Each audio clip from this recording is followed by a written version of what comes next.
നമ്മൾ പുറപ്പാട് പുസ്തകം ആണല്ലോ പഠിച്ചുകൊണ്ടിരിക്കുന്നത്. കഴിഞ്ഞ ആഴ്ച നമ്മൾ പുറപ്പാട് പുസ്തകത്തിൽ നിന്ന് ഇസ്രായേലിന്റെ ഫലശേഖരം, അവരുടെ ദേശത്ത് അവർ കൃഷി ചെയ്തിട്ട് അതിന്റെ ഫലം ശേഖരിക്കുന്നതിനെ കുറിച്ചുള്ള കാര്യങ്ങൾ നമ്മൾ ചിന്തിക്കുകയുണ്ടായി.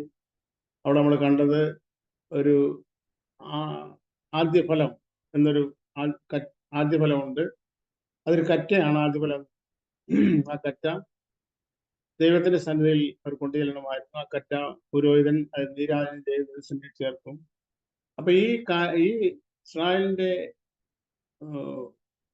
ഫലശേഖരം അല്ല കൊയ്ത്തെന്ന് പറയുന്നത് നമുക്ക് ദൈവത്തിന്റെ വചനത്തിൽ മറ്റു ഭാഗങ്ങളിൽ നിന്ന് ഗ്രഹിക്കാൻ കഴിയുന്നത് അത് മരിച്ചവരുടെ ഉയർപ്പിനെ ആണ് അത് പ്രതിനിധീകരിക്കുന്നത്. മരിച്ചവരുടെ പുനരുദ്ധാനത്തെ ഉയർപ്പിനെയൊക്കെയാണ് അത് കാണിക്കുന്നത്, ഗ്രഹിക്കാൻ കഴിഞ്ഞു. ഇപ്പോ നമ്മള് ആദ്യഫലം എന്നൊരു കളക്ഷൻ ഉണ്ട് അവർക്ക്. ആദ്യഫലം സ്ഥലത്തെ വിളവ് കഴിയുമ്പോൾ അതിന്റെ ആദ്യഫലം നമ്മുടെ ദൈവത്തിന് വചനത്തിൽ വായിക്കുന്ന ആദ്യഫലം ക്രിസ്തു, പിന്നെ ക്രിസ്തുവിനുള്ളവർ അവന്റെ വരവെങ്കിൽ.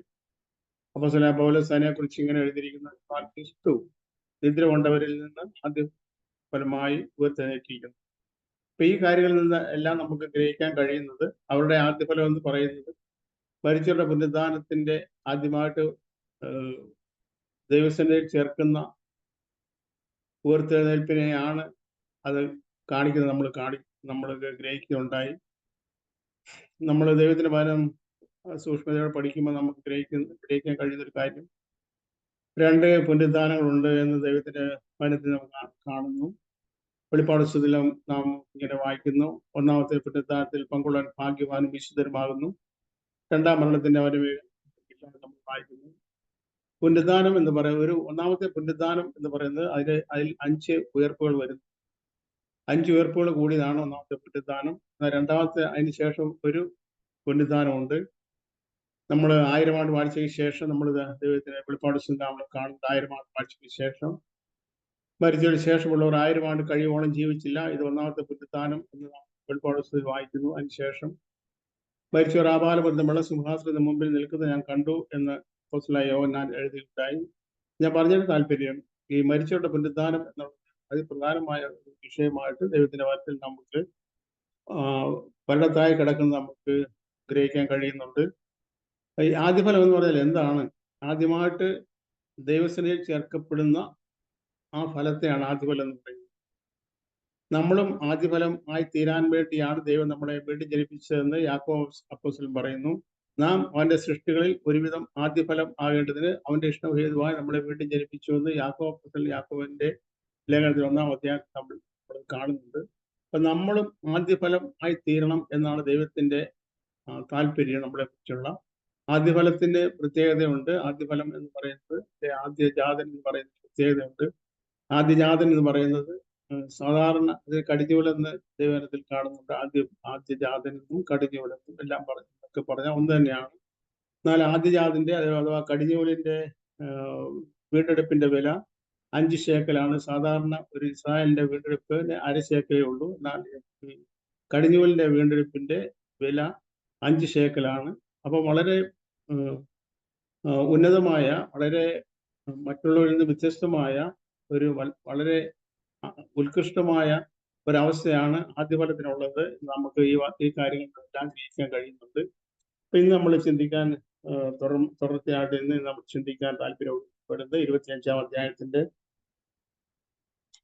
8-ാമത്തെ വാക്യം മുതലാണ്. 25-ാം അധ്യായത്തിന്റെ 8-ാമത്തെ വാക്യം. അവിടെ ഇങ്ങനെ എഴുതിയിരിക്കുന്നത്, ഞാൻ അവരുടെ നടുവിൽ വസിപ്പാൻ അവർ എനിക്ക് ഒരു വിശുദ്ധ മന്ദിരം ഉണ്ടാക്കണം, തിരുനിവാസവും അതിന്റെ ഉപകരണങ്ങളും ഞാൻ കാണിക്കുന്ന മാതൃപ്രകാരം ഒക്കെയും തന്നെ ഉണ്ടാക്കണം. ദൈവത്തിന്റെ ഒരു താല്പര്യം മോശയോട് ദൈവം പറയുവാണ്, ഞാൻ അവരുടെ നടുവിൽ, അവരുടെ മധ്യേ വസിപ്പാൻ അവർ എനിക്കൊരു നിവാസം ഉണ്ടാകും, ഒരു താമസിക്കാൻ ഒരു സ്ഥലം ഉണ്ടാകും. അത് തിരുനിവാസം എന്നാണ് അതിന് പറയുന്നത്. ദൈവത്തിന്റെ നിവാസം എന്നുള്ളതിന് തിരുനിവാസം എന്നിവിടെ പറഞ്ഞിരിക്കുന്നു. ഞാൻ അവരുടെ മധ്യേ വസിക്കണം. ദൈവത്തിന്റെ എല്ലാ കാലത്തുള്ള ആഗ്രഹം ദൈവത്തിന്റെ സൃഷ്ടിയാകുന്ന മനുഷ്യനോടൊപ്പം വസിക്കുക എന്നുള്ളതാണ്.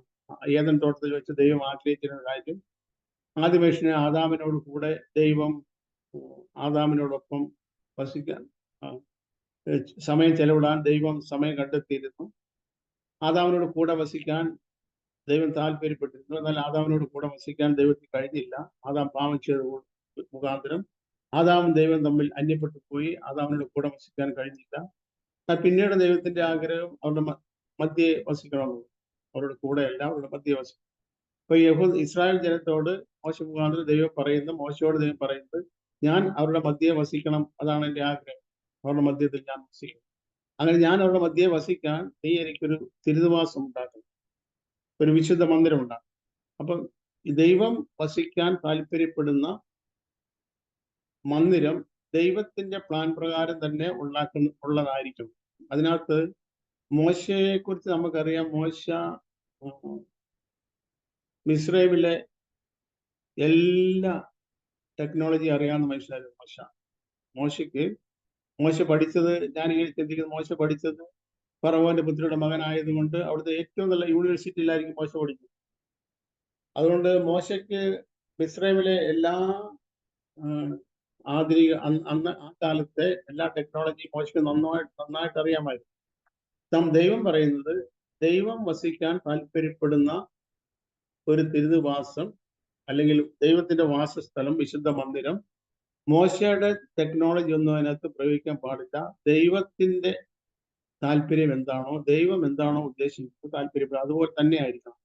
ഇവിടെ അങ്ങനെ എഴുതിയിരിക്കുന്നത്, ഞാൻ കാണിക്കുന്ന മാതൃകപ്രകാരം തന്നെ ഉണ്ടാക്കും. ദൈവം ഒരു മാതൃക മോശയ്ക്ക് കാണിച്ചു കൊടുക്കാൻ പോകും പർവ്വതത്തിന് മുകളിൽ. അപ്പൊ പർവ്വതത്തിന് മുകളിൽ നിന്ന് ദൈവം മോശയ്ക്ക് ഒരു മാതൃക പറഞ്ഞു കൊടുക്കും, അല്ല കാണിച്ചു കൊടുക്കും. ആ കാണിച്ചു കൊടുക്കുന്ന മാതൃകപ്രകാരം തന്നെ ആയിരിക്കണം മോശ ഇത് ഉണ്ടാക്കുന്നത്. എന്താ കാണിച്ചു കൊടുത്തേ? അതിന്റെ 25-ാം അധ്യായത്തിന്റെ 10-ാമത്തെ വാക്യം, ഖദിരമരം കൊണ്ട് ഒരു പെട്ടകം ഉണ്ടാക്കണം. പെട്ടകം എന്ന് പറഞ്ഞാൽ നമുക്ക് ലളിതമായിട്ട് ചിന്തിച്ചാൽ നമുക്ക് ചെറിയ പെട്ടി എന്ന് സങ്കല്പിക്കാം. ആ പെട്ടിയുടെ പ്രത്യേകത, അതിന് മുകളിൽ മൂടിയില്ല, ബാക്കി 5 വശമുണ്ട്. അടിയിൽ വശമുണ്ട്, 4 സൈഡിലും ഉണ്ട്. എന്നാൽ മുകളില് അടപ്പില്ല. അങ്ങനെ അടപ്പില്ലാത്ത ഒരു ചെറിയ പെട്ടി എന്ന് സങ്കല്പിക്കുക. അപ്പൊ അതിന്റെ അളവ് പറഞ്ഞിട്ടുണ്ട്. അതിന് 2.5 മുഴം നീളവും 1.5 മുഴം വീതിയും 1.5 മുഴം ഉയരവും വേണം. അത് ഖദിരമരം കൊണ്ടായിരിക്കണം ഉണ്ടാക്കിയത്. ഖദിരമരം കൊണ്ട് ആ പെട്ടി ഉണ്ടാക്കണം. എന്നിട്ട് ആ പെട്ടി ഉണ്ടാക്കിയിട്ട് അതിന് തങ്കം പൊതിയണം. അത് മുഴുവനും തങ്കം കൊണ്ട് പൊതിയണം, അകത്തും പുറത്തും പൊതിയണം.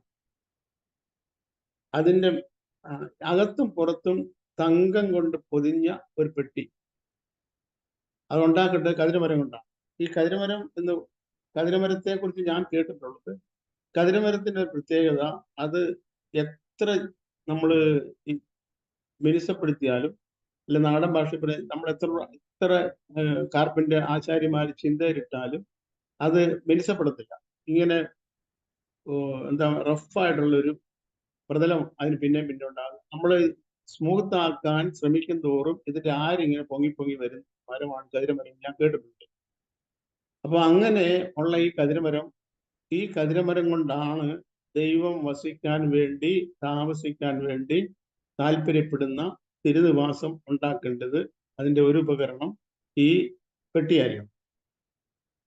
എന്നിട്ട് അത് മുഴുവൻ തങ്കം കൊണ്ട് പൊതിയണം, പൊന്നുകൊണ്ടല്ല, തങ്കം കൊണ്ട് പൊതിയണം. അതുകൊണ്ട് ഈ പെട്ടിയുടെ മുകളില് അതിന് 12-ാമത്തെ വാക്യം ഞാൻ വായിക്കുന്നു. അതിന് 4 പൊൻവളയങ്ങളും വാർപ്പിച്ച് 4 കാലിലും ഇപ്പുറത്ത് 2 വളയങ്ങളും അപ്പുറത്ത് 2 വളയങ്ങളുമായി തറയ്ക്കണം. ഖദിരമരം കൊണ്ട് തണ്ടുകൾ ഉണ്ടാക്കി പൊന്നുകൊണ്ട് പൊതിയണം. തണ്ടുകളാൽ പെട്ടകം ചുമക്കേണ്ടതിന് പെട്ടകത്തിന്റെ പാർശ്വത്തിലുള്ള വളയങ്ങളിൽ അവ ചെലുത്തണം. തണ്ടുകൾ പെട്ടകത്തിന്റെ വളയങ്ങളിൽ ഇരിക്കണം, അവയെ അതിൽ നിന്ന് ഊരരുത്. ഈ ഖദിരമരം കൊണ്ടുണ്ടാക്കുന്ന ഈ പെട്ടിയെ കുറിച്ചുള്ള വിവരണമാണ് പറഞ്ഞിരിക്കുന്നത്. അതിന് ഇങ്ങനെ പെട്ടി ഉണ്ടാക്കണം, അതിന് മുകളിലത്തെ മൂടി പാടില്ല, ബാക്കി എല്ലാ വശങ്ങളും വേണം. ഈ ബാക്കിയുള്ള വശങ്ങളിലെല്ലാം അകത്തും പുറത്തും ഇത് പൊന്നല്ല, തങ്കം പൊതിയണം. ഈ തങ്കം പൊതിഞ്ഞ ഇതിന്റെ ഉള്ളില് എന്തൊക്കെ വേണം എന്ന് അവിടെ പറഞ്ഞിരിക്കുന്നു. ഞാൻ തരുവാനിരിക്കുന്ന സാക്ഷ്യം പെട്ടകത്തിൽ വെക്കണം. ദൈവം ഒരു സാക്ഷ്യം പെട്ടകത്തിനുള്ളിൽ വെക്കാൻ വേണ്ടി കൊടുത്തിട്ടുണ്ട്. അത് എന്താണ് എന്ന് നമ്മൾ എബ്രായത്തിൽ വായിക്കുന്നു. എബ്രായത്തിൽ നമ്മൾ വായിക്കുന്നു, അതിനകത്ത് അഹരോന്റെ തളിർത്ത വടിയുണ്ട്, മന്ന ഇട്ട് വെച്ച പൊൻപാത്രമുണ്ട്, ദൈവത്തിന്റെ കൽപ്പനകളുണ്ട്. ഈ 3 വസ്തുക്കളും ഈ പെട്ടിയുടെ ഉള്ളിൽ വേണം. ഇത് കതിരമരം കൊണ്ടാണ് ഉണ്ടാക്കേണ്ടത്. ഇത് തങ്കം പൊതിയണം. ഇന്ന് ഈ വസ്തു എന്ന് പറയുന്ന ഈ സാധനം നാം ഓരോരുത്തരുമായിരിക്കുന്ന കതിരമരം എന്ന് പറഞ്ഞാൽ ഒരിക്കലും സ്മൂത്ത് അല്ലാത്ത, എത്ര ശ്രമിച്ചാലും റഫായിട്ടിരിക്കുന്ന ഈ കതിരമരങ്ങൾ ഉണ്ടാക്കിയിരിക്കുന്ന ഈ പെട്ടി, അതിന് പക്ഷെ അത് മറ്റുള്ളവർ കാണുമ്പോൾ ഇങ്ങനത്തെ റഫ്നെസ് ഒന്നും ഇല്ലാതിരിക്കണമെങ്കിൽ അതിൻ്റെ അകത്തും പുറത്തും തങ്കം പൊതിയണം. നമുക്കറിയാലോ, ഈ തങ്കത്തില് കൂട്ടി ചേർത്താണ് പൊന്നുണ്ടാകുന്നത്. തങ്കത്തിനകത്ത് ചെമ്പ് കൂടെ ചേർത്തിട്ടാണ് പൊന്നാകുന്നത്. അല്ല, ഒരു കൂട്ടും ചേർക്കാത്ത തനി തങ്കം കൊണ്ടായിരിക്കണം ഇത് പൊതിഞ്ഞിരിക്കുന്നത്. അതിന്റെ കാരണം, ഈ തങ്കം കൊണ്ട് ഇത് പൊതിഞ്ഞതിന് ശേഷം ഇതിന്റെ മുകളിൽ ഒരു മൂടി അടപ്പ് വെക്കുന്നു. ഇതേ വലിപ്പത്തിൽ തന്നെയുള്ള ഒരു അടപ്പ് ഇതിന്റെ മുകളിൽ അടപ്പായിട്ട് വെക്കുന്നുണ്ട്. ആ അടപ്പായിട്ട് വെക്കുന്ന ആ അടപ്പ് മുഴുവനും, അത് കതിരമരമല്ല, അത് മുഴുവനും തനി തങ്കം തന്നെയാണ്. ഈ അടപ്പ് മൊത്തം തങ്കമാണ്. ഈ അടപ്പ് എന്ന് പറയുന്നത് നമ്മുടെ കർത്താവ് യേശു ക്രിസ്തുവിനെ സൂചിപ്പിക്കുന്നതാണ്. കാരണം ഈ കതിരമരം എന്ന് പറയുന്നത് നാം ഓരോരുത്തരും, നമ്മുടെ മുകളിൽ ഉള്ളത്, നമ്മുടെ തല എന്ന് പറയുന്നത് ക്രിസ്തുവാണ്. ഈ ക്രിസ്തു എന്ന് പറയുന്നത് തനി തങ്കമാണ്, അതിനകത്ത് ഒന്നുമില്ല. എന്നാൽ നാം ഓരോരുത്തരും പറയുന്നത് കതിരമരമാണ്. ഈ കതിരമരം തങ്കം കൊണ്ട് പൊതിഞ്ഞിരിക്കുന്നു. യേശു ക്രിസ്തുവിന്റെ സ്വഭാവം നമ്മുടെ ജീവിതത്തിൽ ഉണ്ടാകുന്നതിനെയാണ് തങ്കം കൊണ്ട് പൊതിയാൻ അവിടെ ഉദ്ദേശിക്കും. അപ്പൊ കുറച്ച് അകലെ നിന്നിട്ട് ഒരു മനുഷ്യൻ ഇത് നോക്കുവാണെങ്കിൽ, ഈ കതിരമരങ്ങൾ ഉണ്ടാക്കിയിരിക്കുന്ന ഈ പെട്ടിയും അതിന്റെ മുകളിലുള്ള മൂടിയും ആ മൂടിക്ക് പറയുന്നതാണ് കൃപാസനം എന്ന് പറയുന്നത്. ഈ കൃപാസനം തനി തങ്കം കൊണ്ടുണ്ടാക്കിയിരുന്ന കൃപാസനവും ഇതിന്റെ അടിയിലിരിക്കുന്ന ഈ പെട്ടിയും, ഇത് രണ്ടും ഒരുപോലെ ഇരിക്കും, ഒരു വ്യത്യാസമില്ല. കാരണം ഈ കതിരമരമാണ്, ഈ പെട്ടിയുടെ ഉള്ളിൽ കതിരമരമാണെങ്കിലും ഇത് തങ്കം പൊതിഞ്ഞിരിക്കുന്നതുകൊണ്ട് ഈ കൃപാസനവും ഈ പെട്ടിയും കണ്ടാല് ഒരു വ്യത്യാസമില്ല, ഒരുപോലെ. അപ്പൊ യേശു ക്രിസ്തുവിന്റെ അതേ സ്വഭാവം നമ്മുടെ ജീവിതത്തിൽ അതേ സ്വരൂപത്തോട് അനുരൂപരാകാൻ വേണ്ടിയാണ് ദൈവം നമ്മളെ മുൻ നിയമിച്ചിരിക്കുന്നതെന്ന് നമ്മുടെ റോമാലേഖനത്തിൽ വായിക്കുന്നുണ്ട്. അപ്പോ ഇത് പക്ഷേ ഈ കൃപാസനം ഇരിക്കുന്നത് ഈ നിയമപ്പെട്ടകത്തിന്റെ മുകളിലാണ്. അതിന്റെ അടിയിലാണ്, ഈ കൃപാസനത്തിന്റെ അടിയിലാണ് ഈ പെട്ടിയായിരിക്കുന്ന ഈ തിരുനിവാസത്തിന്റെ ഈ പെട്ടി ആയിരിക്കുന്നത്. പക്ഷെ ഈ പെട്ടി എന്ന് പറയുന്നത്, അത് വാസ്തവത്തിൽ ഇത് ആകണമെങ്കിൽ ഇതിനകത്ത് 3 സാധനങ്ങൾ വെക്കണം എന്ന് ഞാൻ പറഞ്ഞു. അത് നമ്മൾ കാണുന്ന എബ്രായത്തിലാണ്. അഹരോന്റെ തളിർത്ത വടിയുണ്ട്, മന്നായിട്ട് വെച്ച പൊൻപാത്രമുണ്ട്, ദൈവത്തിന്റെ കൽപ്പനകളുണ്ട്. നമ്മൾ ദൈവത്തിന്റെ വചനത്തിൽ ഈ 3 സാധനം എന്താണ് ദൈവത്തിന്റെ വചനം വായിക്കുന്നുണ്ട്. ആകയാൽ സ്നേഹം, വിശ്വാസം, പ്രത്യാശ, ഇത് 3 നിലനിൽക്കുന്നു, ഇതിൽ വലിയ സ്നേഹം എന്ന് നമ്മൾ വായിക്കും. അപ്പം നമ്മുടെ ഉള്ളിൽ വേണ്ട 3 കാര്യങ്ങളാണ് ഇവിടെ പറഞ്ഞിരിക്കുന്നത്: സ്നേഹം, വിശ്വാസം, പ്രത്യാശ. ഈ വിശ്വാസം എന്ന് പറയുന്നത് എന്താണ്? വിശ്വാസം എന്ന് പറയുന്നത് നമ്മൾ ഇന്ന് വ്യാപകമായി കേൾക്കുന്ന തരത്തിലുള്ള വിശ്വാസത്തെ കുറിച്ചല്ല ദൈവത്തിന്റെ വചനം യഥാർത്ഥമായിട്ട് പ്രസ്താവിക്കും. എന്താണ് വിശ്വാസം എന്ന് ചോദിച്ചാൽ, എബ്രായത്തിൽ നിന്ന് വായിക്കുമ്പോൾ, വിശ്വാസം എന്നതോ ആശിക്കുന്നതിന്റെ ഉറപ്പും കാണാത്ത കാര്യങ്ങളുടെ നിശ്ചയമാകും. അപ്പൊ വിശ്വാസത്തിന് ഉപോത്ബലവുമായിരിക്കുന്നത്, വിശ്വാസത്തിന്റെ ആധാരമായിരിക്കുന്നത് എന്താണ് വിശ്വാസം? അത് കാണുന്നതല്ല, കാണാത്ത കാര്യങ്ങളുടെ നിശ്ചയമാണ് വിശ്വാസം. അത് നമ്മുടെ ആശയാണ്, എന്നല്ല പ്രത്യാശയാണ്. നമ്മൾ ഈ കാണാത്ത കാര്യങ്ങളെ കുറിച്ചുള്ള നമ്മുടെ പ്രത്യാശയാണ് വിശ്വാസത്തിന്റെ നാന്ദിയായിരിക്കേണ്ടത്. അതിന്റെ ഫൗണ്ടേഷൻ ആയിരിക്കുന്നത്. അപ്പോൾ നമ്മൾ ഈ പ്രപഞ്ചത്തിലുള്ള എല്ലാ വസ്തുക്കളെയും നമുക്ക് കാണാൻ കഴിയുന്നു, നമ്മുടെ കണ്ണുകൊണ്ട് കാണാൻ കഴിയുന്നതാണ് മഹാഭൂരിപക്ഷം ദൈവസൃഷ്ടിയും ഈ പ്രപഞ്ചത്തിന്റെ കീഴിലുള്ളത്. എന്നാൽ വിശ്വാസത്തിന് ആധാരമായിരിക്കുന്ന കാര്യം അത് നമ്മുടെ ദൃഷ്ടികൾക്ക് ഇപ്പോൾ ഗോചരമല്ല. നമ്മുടെ ഈ നഗ്നനേത്രങ്ങൾ കൊണ്ട് കാണാൻ കഴിയത്തില്ല. വിശ്വാസം എന്നത് ആശിക്കുന്നതിന്റെ, നമ്മൾ പ്രത്യാശിക്കുന്നതിന്റെ ഉറപ്പാണ്, കാണാത്ത കാര്യങ്ങളെ നിശ്ചയം. അപ്പൊ ഈ സൃഷ്ടിയിൽ ഉൾപ്പെടാത്ത കാര്യമാണ് വിശ്വാസത്തിന് ആധാരമായിരിക്കുന്നത്. അപ്പോൾ ഈ കാര്യം, സ്നേഹവും വിശ്വാസവും പ്രത്യാശയും നമ്മുടെ ഉള്ളിൽ ഉണ്ടായിരിക്കണം. അപ്പൊ നമ്മുടെ ഉള്ളിൽ ഈ വിശ്വാസം എന്ന് പറയുന്നത് ഒരു വ്യാജമായ വിശ്വാസം ഇന്ന് ലോകത്തിൽ പ്രചരിക്കപ്പെടുന്നുണ്ട്. അങ്ങനത്തെ ഒരു വിശ്വാസമല്ല. യഥാർത്ഥമായ വിശ്വാസം എന്താണ്? കാണാത്ത വിശ്വാസം നമ്മൾ കണ്ടിട്ടില്ല, പക്ഷെ നമ്മൾ വിശ്വസിക്കും. എന്താ നമ്മൾ കാണാതെ? 2000 വർഷങ്ങൾക്ക് മുൻപ് യേശു ക്രിസ്തു കാൽവറി ക്രൂശിൽ മരിച്ചപ്പോൾ യേശു ക്രിസ്തുവിന്റെ ഇടത്ത് മരുന്ന് 2 കള്ളന്മാരുണ്ടായിരുന്നു. എന്നാൽ ആ സെൻട്രൽ നടുക്കുള്ള യേശു ക്രിസ്തു ക്രൂശിക്കപ്പെട്ട ആ ക്രൂശിൽ എൻ്റെ പഴയ മനുഷ്യനും യേശുവിന്റെ ക്രൂശിനോടൊപ്പം ക്രൂശിക്കപ്പെട്ടു എന്നുള്ളത് ഞാൻ കണ്ടിട്ടില്ല.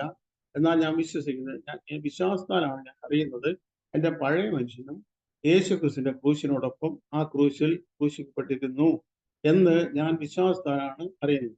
അപ്പൊ ഇങ്ങനെ ആ വിശ്വാസം എന്ന് മാത്രമല്ല, നമ്മുടെ പ്രത്യാശ എന്ന് പറയുന്നത് നമ്മൾക്ക് വരാനുള്ള ദൈവകൃപയിൽ ആയിരിക്കണം നമ്മുടെ പ്രത്യാശ. നമ്മുടെ ആശ മുഴുവനും ഈ ലോകത്തിലുള്ള ഏതെങ്കിലും ഭൗതിക കാര്യങ്ങള് സാധ്യമായി ലഭിക്കും എന്നുള്ള വിശ്വാസമല്ല. വരാനുള്ള ദൈവത്തിന്റെ കൃപയിലാണ് നമ്മുടെ പ്രത്യാശ വയ്ക്കേണ്ടത് എന്ന് ദൈവത്തിന്റെ വചനം നമുക്ക് പറയുന്നു.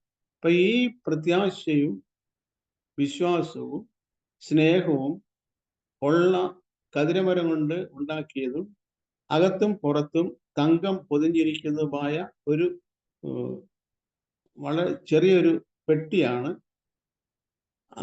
ഒന്നാമത്തെ ഭാഗം. ദൈവം വസിക്കാൻ താല്പര്യപ്പെടുന്ന തിരുനിവാസത്തിന്റെ ഒരു ഉപകരണം എന്ന് പറയുന്നത് ഈ ഒരു പെട്ടിയും അതിന്റെ മുകളിലിരിക്കുന്ന കൃപാസനം എന്നുള്ള ഈ തനി തങ്കം കൊണ്ട് ഉണ്ടാക്കിയിരിക്കുന്ന ഒരു മോടിയുമാണ് ദൈവം വസിക്കാൻ താല്പര്യപ്പെടുന്ന തിരുനിവാസത്തിന്റെ ആദ്യത്തെ ഭാഗമായിട്ട് പറയുന്നത്. ഈ കൃപാസനത്തിന്റെ മുകളില്, തനി തങ്കം കൊണ്ടുണ്ടാക്കിയിരുന്ന കൃപാസനത്തിന്റെ മുകളില് 2 കെരൂബുകളെ നിർത്തിയിരിക്കും. നമുക്ക് ഇവിടെ താഴ്ഭാഗത്ത് എഴുതിയിരിക്കും 2 കെരൂബുകളെ അവിടെ വാർത്തുണ്ടാക്കും. ഈ കെരൂബുകള് മുഖത്തോട് മുഖം നോക്കിയിരിക്കണം. ആ കെരൂബുകളുടെ മധ്യത്തിൽ നിന്നാണ് യഹോവയായ ദൈവം മോശയോടും ഇസ്രായേൽ ജനത്തോടും കൽപ്പിക്കാൻ പോകുന്നത്. അത് ദൈവത്തിന് വചനം നാം ഇങ്ങനെ വായിക്കുന്നു, യഹൂദന്മാർ ഇസ്രായേല് ദൈവത്തെ സംബോധന ചെയ്തിരുന്നു കെരൂബുകളുടെ മധ്യേ അധിവസിക്കുന്ന ദൈവം എന്നാണ് അവർ പറഞ്ഞിരുന്നത്. കെരൂബുകളുടെ മധ്യേ അധിവസിക്കുന്നവരാണ്. അപ്പൊ ഈ കെരൂബുകൾ എന്ന് പറയുന്നത് ഒരു കാലത്ത് ഈ കെരൂബുകളുടെ ഹെഡായിരുന്നു ലൂസിഫർ. നമുക്കറിയാം, കെരൂബുകൾ ദൈവത്തെ ആരാധിക്കുന്ന കൂട്ടമാണ്. നമ്മൾ യേശുക്കേൽ പ്രവചനത്തിൽ വായിക്കുന്നുണ്ട്, അവര് 6 ചിറകൾ ഓരോ കെരൂബിനുണ്ട്. 6 ചിറകുണ്ട്. അത് 2 കൊണ്ട് പാദം മൂടി, 2 കൊണ്ട് മുഖം മൂടി, 2 കൊണ്ട് പറന്നുകൊണ്ട് സൈനികളുടെ ദൈവമായി പരിശുദ്ധൻ പരിശുദ്ധൻ എന്ന് രാപ്പകൽ ഇടപെടാതെ അവര് ദൈവത്തെ മഹത്വപ്പെടുത്തിക്കൊണ്ടിരിക്കുന്ന കെരൂബുകൾ, ദൈവത്തെ ആരാധിക്കുന്ന കെരൂബുകൾ നമുക്ക് കാണാം. അപ്പൊ ഈ 2 കെരൂബുകളുടെ മധ്യത്തിലാണ് 2 കെരൂബുകൾ ഈ കൃപാസനത്തെ മൂടി, അതിന്റെ ചിറകുകൊണ്ട് കൃപാസനത്തെ മൂടി. അങ്ങനെയുള്ള കെരൂബുകളുടെ മധ്യയിൽ നിന്നാണ് ദൈവം ഇസ്രായേലിനോട് സംസാരിക്കുന്നത്. ഈ കെരൂബുകള് ഈ കൃപാസനത്തിന്റെ മുകളിൽ ഉണ്ടാക്കി വെക്കണം എന്ന് മാത്രമല്ല, ഈ പെട്ടകത്തിന്റെ പ്രത്യേകത, ഈ പെട്ടകത്തിന് പൊന്നുകൊണ്ടുള്ള 4 വളയങ്ങൾ ഉണ്ടായിരിക്കും. ഈ വളയം എന്തിനാണെന്ന് ചോദിച്ചാല്, ഈ വളയങ്ങളിൽ കൂടെ 2 തണ്ടെന്ന് പറഞ്ഞാൽ നമ്മുടെ ഒരു കൈവണ്ണമുള്ള നീളത്തിലുള്ള 2 വടികളാണെന്ന് സങ്കല്പിക്കാം. വണ്ണമുള്ള 2 വടി എന്ന് സങ്കല്പിക്കാം. അത് കതിരമരം ഉണ്ടാക്കിയതായിരിക്കണം, പൊന്നു പൊതിഞ്ഞത്. അപ്പൊ അത് ഈ പെട്ടകത്തിന്റെ വളയങ്ങളിൽ വെച്ചേക്കണം. അതിന്റെ പ്രത്യേകത ഒരു കൽപ്പനയോടെ പറഞ്ഞ്, ഈ തണ്ട് ഈ വളയങ്ങളിൽ നിന്ന് ഊരരുത്. അങ്ങനെ നമ്മൾ പെട്ടകം ചുമക്കേണ്ടതിന് 14 കതിരമരം കൊണ്ട് 13-ാം വാക്യം 25-ന്റെ 15-ാം വാക്യത്തിൽ കതിരമരം കൊണ്ട് തണ്ടുകൾ ഉണ്ടാക്കി പൊന്നുകൊണ്ട് പൊതിയണം. തണ്ടുകളാൽ പെട്ടകം ചുമക്കേണ്ടതിന് പെട്ടകത്തിന്റെ പാർശ്വങ്ങളിലുള്ള വളയങ്ങളിൽ അവ ചെലുത്തണം. തണ്ടുകൾ പെട്ടകത്തിന്റെ വളയങ്ങളിൽ ഇരിക്കണം, അവയെ അതിൽ നിന്ന് ഊരരുത്. ഒരു പ്രത്യേകമായ കൽപ്പന ദൈവം പറഞ്ഞിരിക്കുന്നത്, ഈ തണ്ടുകള് ഈ വളയങ്ങളിൽ നിന്ന് ഊരരുത്.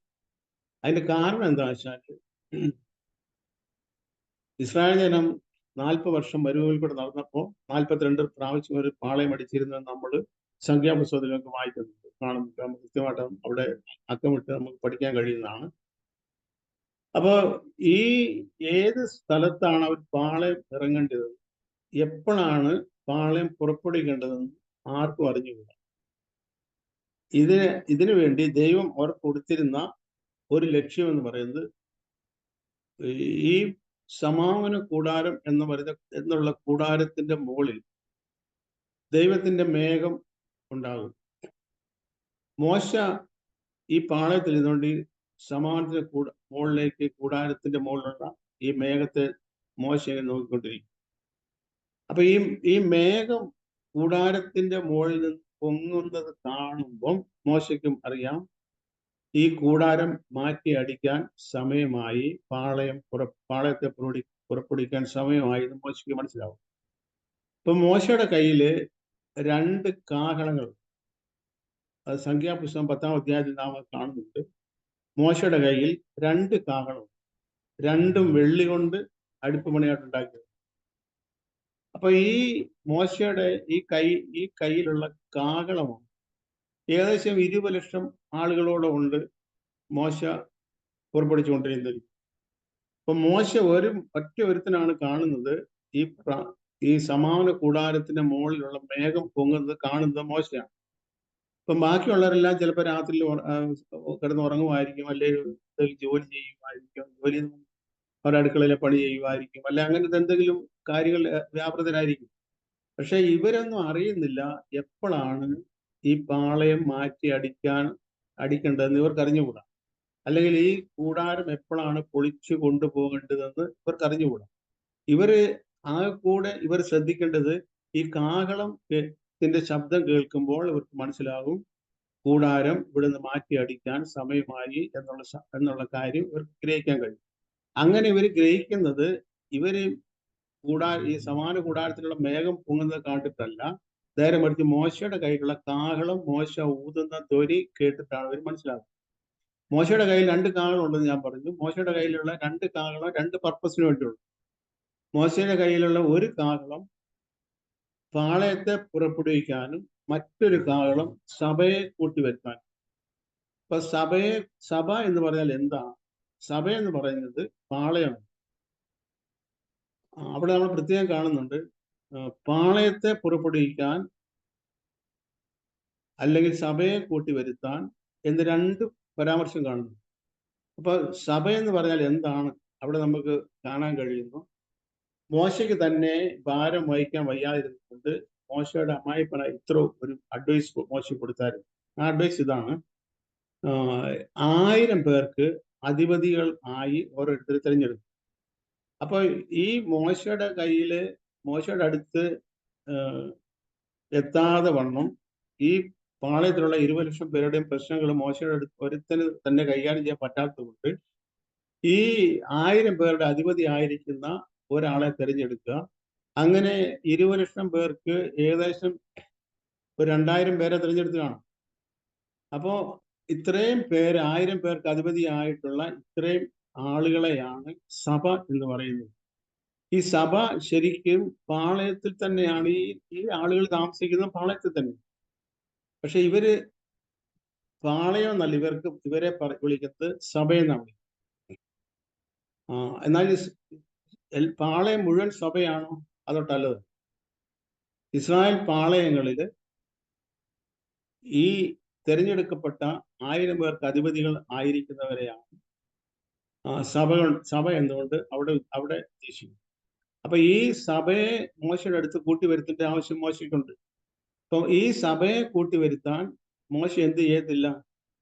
2 കാഹളം മോശയുടെ കയ്യിലുണ്ട്. അതിൽ ഒരു കാഹളം ഗംഭീര ധ്വനിയുള്ള കാഹളം. ആ കാഹളം ഊതുമ്പോഴാണ് പാളയം പുറപ്പെട്ടത്. എന്നാൽ മോശയുടെ അടുത്ത് ഈ സഭയെ കൂട്ടി വരുത്താൻ ഗംഭീര ധ്വനിയുള്ള കാഹളം ഊതരുത് എന്നൊരു പ്രമാണം ദൈവം വെച്ചു. അപ്പൊ ഗംഭീര ധ്വനി അല്ലാത്ത കാഹളത്തിന്റെ ശബ്ദം കേൾക്കുമ്പോൾ സഭയ്ക്ക് അറിയാം മോശയുടെ അടുത്ത് സഭ ചെല്ലാനുള്ള സമയം, സഭ എത്താനുള്ള സമയമായി. മോശയുടെ അടുത്ത് സഭ എത്താൻ സമയമായി, ഞങ്ങളെ മോശയുടെ അടുത്തേക്ക് വിളിക്കുവാണ് എന്ന് സഭയ്ക്കറിയാം. എന്നാൽ അത് ആ ശബ്ദം കേൾക്കുമ്പോൾ പാളയം പുറപ്പെടത്തില്ല. കാരണം പാളയത്തിലുള്ളവർക്കറിയാം ഇത് ഞങ്ങൾക്ക് വേണ്ടിയുള്ള വിളിയല്ല, അത് ഈ തിരഞ്ഞെടുക്കപ്പെട്ട 1000 പേർക്ക് അധിപതിയായിരിക്കുന്ന സഭയ്ക്ക് വേണ്ടിയുള്ള വിളിയാണെന്ന് പാളയത്തിനറിയാം. അപ്പൊ എന്നാൽ ഗംഭീര ധ്വനിയുള്ള കാഹളം ഊതുമ്പോൾ പാളയത്തിലുള്ള എല്ലാവർക്കും മനസ്സിലാകും ഇവിടെ നിന്ന് യാത്ര പുറപ്പെടാൻ സമയമായി. അങ്ങനെ യാത്ര പുറപ്പെടുമ്പോൾ ഈ സമാന കൂടാരത്തിന്റെ ഭാഗമായിരിക്കുന്ന ഈ നമ്മൾ പറഞ്ഞിരിക്കുന്ന ഈ പെട്ടി അവർ ചുമന്നു കൊണ്ടുപോകണം. പുരോഹിതന്മാർ ഇത് ചുമന്നു കൊണ്ടുപോകണം.